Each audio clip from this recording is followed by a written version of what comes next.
Haus banget nih teman-teman. Habis di perjalanan kita capek, kita minum dulu tentunya.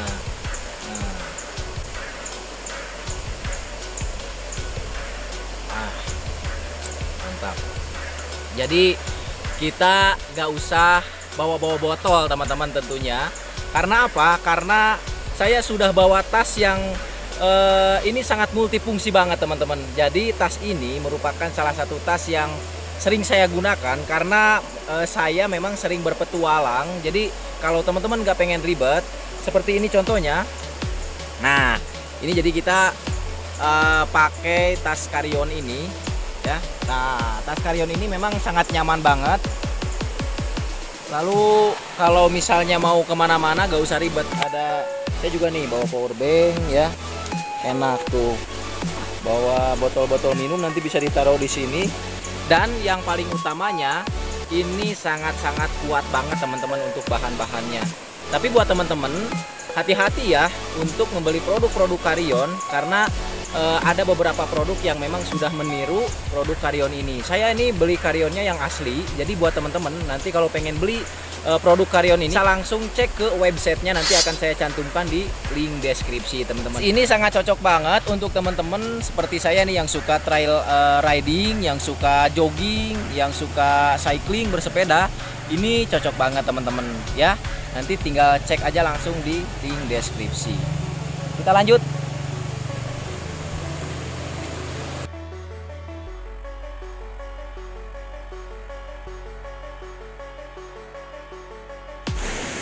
Kita lagi nyari reptil tapi belum dapat teman-teman.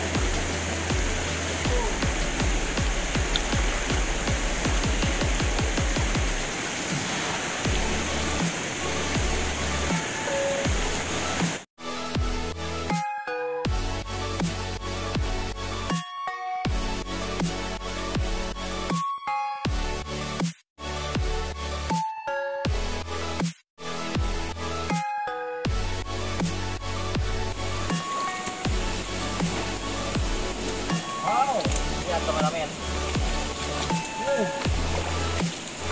Nah, jadi kita sambil menyisiri pinggiran sungai teman-teman, karena biasanya rata-rata untuk jenis-jenis reptil dan hewan-hewan lain menempati pinggiran-pinggiran sungai seperti ini teman-teman. Dan ini memang lokasinya masih benar-benar alami. Dan yang membuat saya berhenti di sini adalah di sini lihat, saya melihat salah satu bangkai ini sebetulnya ya. Salah satu bangkai, dan ini luar biasa banget teman-teman. Kenapa? Karena ini merupakan salah satu kumbang terbesar ya, kumbang tanduk terbesar Caucosoma caucasus, di mana kumbang ini biasanya mendiami pohon-pohon yang lebat dan tinggi teman-teman. Keren, mantap banget coy, lihat. Cuman sayang kita menemukannya sudah mati teman-teman, dan biasanya mereka ini aktifnya pada malam hari atau nokturnal. Instead. Kasihan. Oke, kita lanjut lagi. Goodbye.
Nah, Ya itu tuh tinggal itu.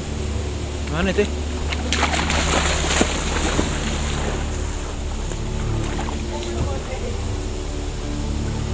Ayo, Ayah. Mana mana? Ai.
Dan untuk si ular ini, untuk jenis taringnya, dia ini berbentuk aglipa, teman-teman.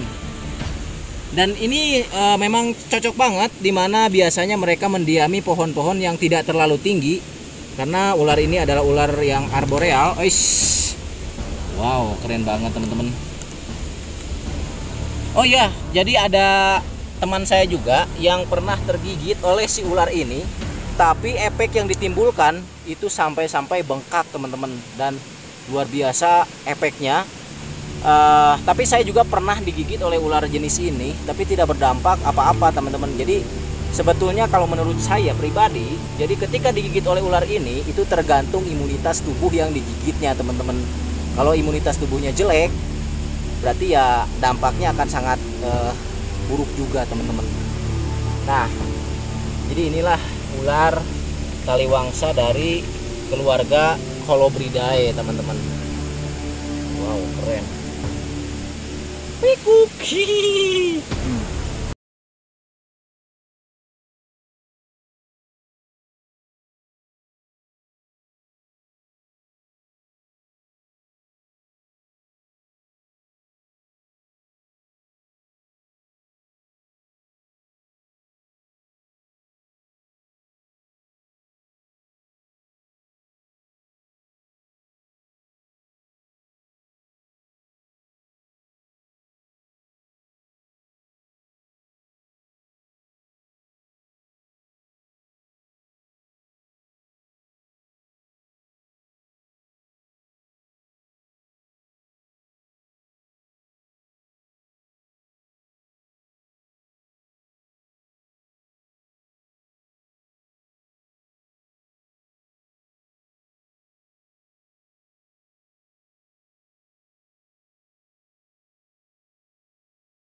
tuh kayak ular pucuk rasanya mah. Giginya mah. Ular pucuk sama ini ya, lipodon kalau nggak salah ya. Tuh, dan ini rasanya yang setelah saya rasakan, ini gatal teman-teman. Gatal. Gatal juga dan Sedikit hangat ya. Nah, ciri-ciri dari ular kolobrin ini kalau dari segi apa namanya es, teman-teman. Wow. Nah gitu bagus. Yuk. Es. Es. Es. Anjir, aing dikunyah ieu modot.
Dan sekarang kita akan rilis kembali si ular taliwangsa ini, teman-teman.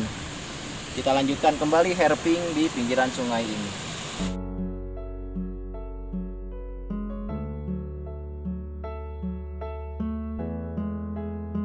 Kita cari daun karinyu.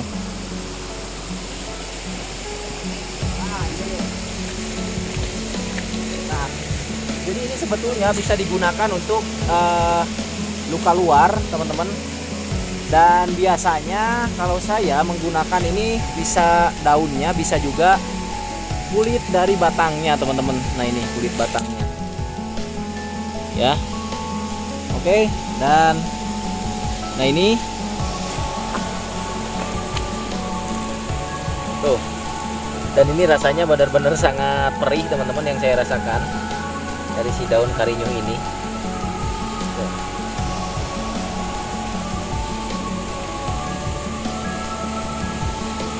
Karena ini sebetulnya hanya luka luar, jadi saya biasanya menggunakan ini, teman-teman.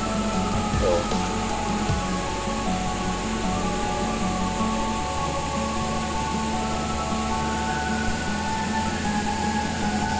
Yang saya lakukan ini adalah salah satu cara pengobatan untuk luka luar. Tapi karena saya tadi di awal sudah menjelaskan, untuk dampak gigitan si ular Dendrophila ini atau ular taliwangsa ini berbeda-beda dampaknya kepada orang yang digigitnya. Jadi kegiatan ini tidak untuk ditiru, teman-teman, karena kegiatan ini sangat berbahaya tentunya ya. Oke, jangan lupa di like dan di subscribe channel Sahabat Alam. Nantikan video kami selanjutnya.